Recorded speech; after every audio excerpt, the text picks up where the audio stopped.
मेरे साथ क्या बीती, क्या संघर्ष रहा मेरा, मेरी हार्दिक इच्छा है कि मैं आपसे शेयर करूं। मित्रों, मैं आपसे एक बात कहना चाहूंगा कि परिस्थिति व्यक्ति के साथ कैसे भी हो, अगर उन परिस्थितियों से व्यक्ति जूझता है, उन परिस्थितियों से डट करके मुकाबला करता है, तो कोई भी चीज असंभव नहीं है। अमूमन मैंने ऐसे कई लोगों को देखा है कि लोग ये कहते हैं कि मेरे तो परिस्थिति अनुकूल नहीं है, मैं ये नहीं कर सकता, मैं वो नहीं कर सकता। तो जहां तक मेरा मानना है कि सारी ये बहानेबाजी है, वो एक समायोजन का तरीका है कि जब असफलता मिलती है तो हम खुद की कमियां नहीं ढूंढते, दूसरों को कहते हैं कि मेरे तो पेपर अच्छा नहीं हुआ, मुझे समय नहीं मिला, सारी चीजें, मतलब बहुत कुछ हम बहाना बनाना जानते हैं। लेकिन भगवान की मेहरबानी से जहां तक मेरा मानना है कि शायद ही ऐसा उदाहरण मिलेगा,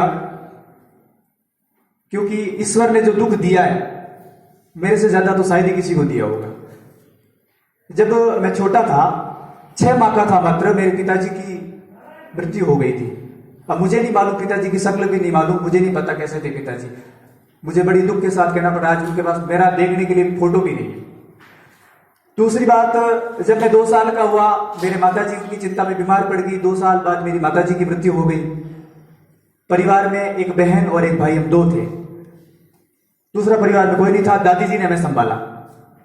दादी जी ने हम भाई बहनों को पाल पोस के बड़ा किया। फिर उस समय स्कूल भेजा मुझे। प्राइमरी स्कूल गांव में थी, तो गांव में प्राइमरी शिक्षा प्राप्त करी। फिर 8वीं स्कूल पास में थी। ऐसे करके जैसे तैसे करके 10वीं करवाई मुझे। अब उस समय हमारे यहाँ का माहौल यही था कि आसपास के हमारे गांव में सबसे पहले पढ़ने वाला मैं ही हूँ। उससे पहले मेरा एक भाई है। तो माहौल ये होता था कि 8वीं करवा करके अधिकतर जो लोग हैं वो अपने बच्चों को विशेष करके मुंबई और दक्षिण भारत में मजदूरी के लिए भेज देते थे कि 8वीं करवा ली, अब कमाने भेज देते हैं। अपने देवासियों की नौकरी कहाँ है? तो ये विडंबना थी उस समय। फिर भी मेरी दादी जी ने सोचा कि मेरा तो एक ही है पोता, मैं इन्हें बाहर तो नहीं भेजूंगी, जैसे तैसे करके पढ़ाऊंगी या घर पे ही रखूंगी, लेकिन बाहर मैं नहीं भेजूंगी। मतलब मारवाड़ी में मारो जीव नहीं था पे।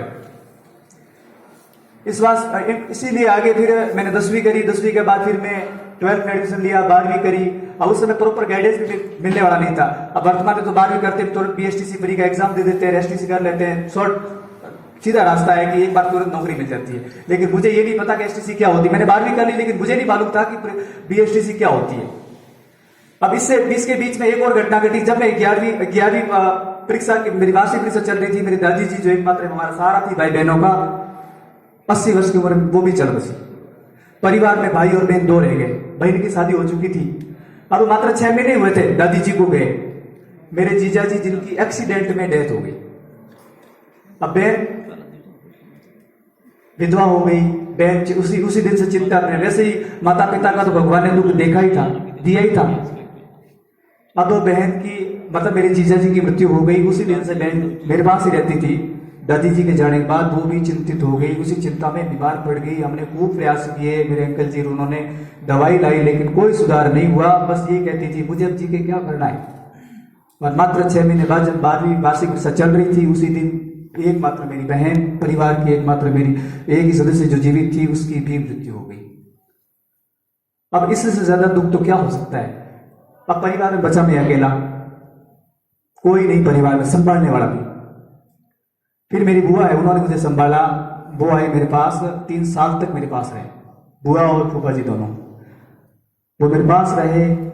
अब मैंने फिर 12वीं के बाद भीनमाल कॉलेज में एडमिशन लिया, लेकिन रेगुलर में गया नहीं। करी वैसे रेगुलर, लेकिन कॉलेज को भी रेगुलर गया नहीं। अब साथ में जरिया कुछ था नहीं, तो मैंने प्राइवेट स्कूल ज्वाइन कर ली फर्स्ट ईयर के साथ ही। First year, second year, final year, 3 साल तक मैंने प्राइवेट स्कूल में गांव में पढ़ाया। फिर मैंने पीटीटी दी, तो उसमें पीटीटी में 10 साल मेरी 3rd रैंक आई थी। तो संयोग से कोई मित्र थे, उनके कहने पर ले ली। मैं कॉलेज तो आ नहीं सकता हूँ, बीएड में रेगुलर, तो मेरे घर पे रहने वाला कोई नहीं है, बुआ के पास भी रहना पड़ता है। तो ऐसी कोई कॉलेज बताओ ताकि मुझे जाना नहीं पड़े। हो सकता है तो 10-15 हज़ार उसमें डोनेशन वाला कूप चलता है बीएड में, तो दे देंगे, पर जाना नहीं पड़े, क्योंकि मेरी परिस्थिति नहीं है कि मैं रेगुलर जाऊं।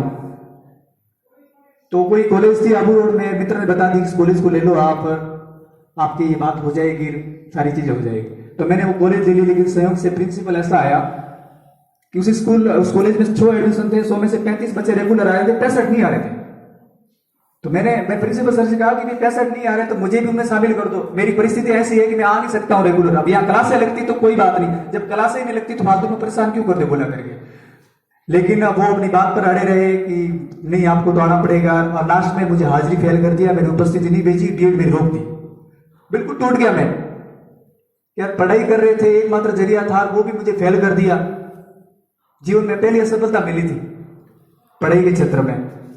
फिर भी खुद को संभाला, जैसे तैसे करके दूसरे साल मैंने वापस एक्स स्टूडेंट के रूप में बीएड करी। और जैसे ही बीएड करी और बीएड करते ही तुरंत उस समय रीट 2015 की भर्ती आने वाली थी, चर्चा चल रही थी कि रीट वर्तमान में रीट आ रही है। वैसे ही 2015 में पहले आरटेट होती थी, उसमें नाम चेंज करके रीट कर दिया था।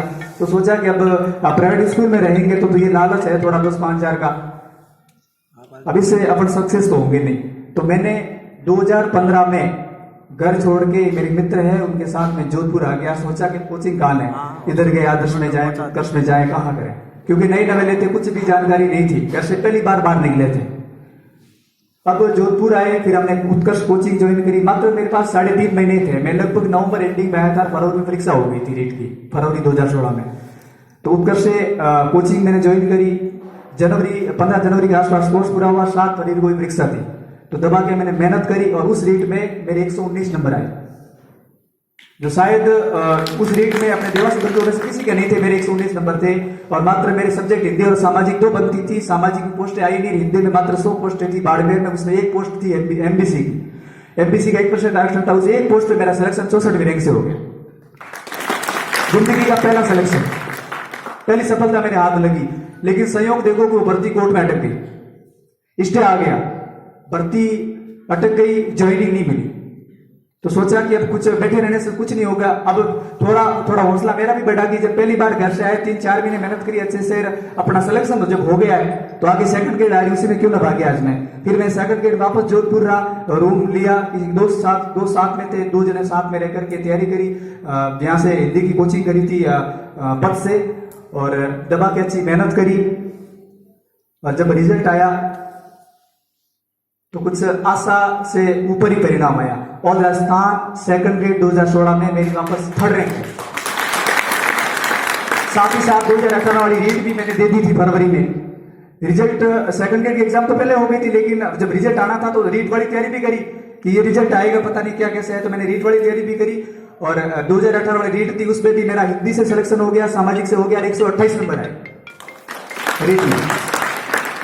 अब कहते हैं भगवान जब देता नहीं है, देता तो छप्पर फाड़ के देता है। तो उधर वो 16 वाली वो फिर कोर्ट से निकली भर्ती, उसमें मेरी पोस्टिंग है आलपुरा में पास हो गई, मतलब स्कूल अलॉट हो गई, तो वो मिली। इधर सामाजिक, इधर हिंदी, इधर सेकंड, 4 नौकरियां एक साथ।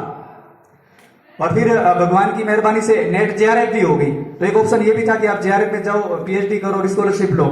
तो मेरे पास 5 रास्ते थे। तो कुल मिला के सफलता और दौर शुरू हो चुका था।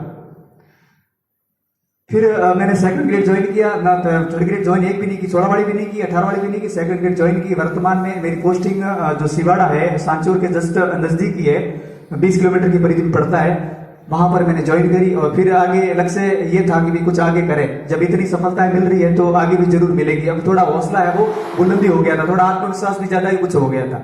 तो फिर मैं सेकंड ग्रेड बनने के बाद लेक्चरर की तैयारी में लग गया, और फिर लेक्चरर की परीक्षा 2 बार पोस्टपोन्ड भी हुई, लेकिन खुद को मोटिवेट रखा, हिलने नहीं दे खुद को, और लास्ट में जाकर के अच्छी परीक्षा हुई, अच्छा पेपर हुआ। और अभी थोड़े दिनों पहले आपको ही पता है कि लेक्चरर का रिजल्ट आया, उसमें भी मेरी वापस 3rd रैंक आई हो रहा था। मतलब ये है कि अब परिस्थितियां मैंने आपको बता दी कि इससे ज्यादा परिस्थितियां तो अनुकूल प्रतिकूल किसी के हो ही नहीं सकती, जहां तक मेरा मानना है। तो हम लोग कहते हैं कि परिस्थितियां हमारे अनुकूल नहीं है, ये सारी बातें हैं, तो ये केवल बहाना मात्र है। अगर आप मन में ठान लेते हो तो कुछ भी असंभव नहीं है। और हमारे यहाँ तो विशेष रूप से एक बात चलती है कि वर्तमान में 2015 के बाद तो अपने देवासियों में सिलेक्शन भी खूब होने लगे, काफी मित्रों के सिलेक्शन हुए, काफी साथियों के।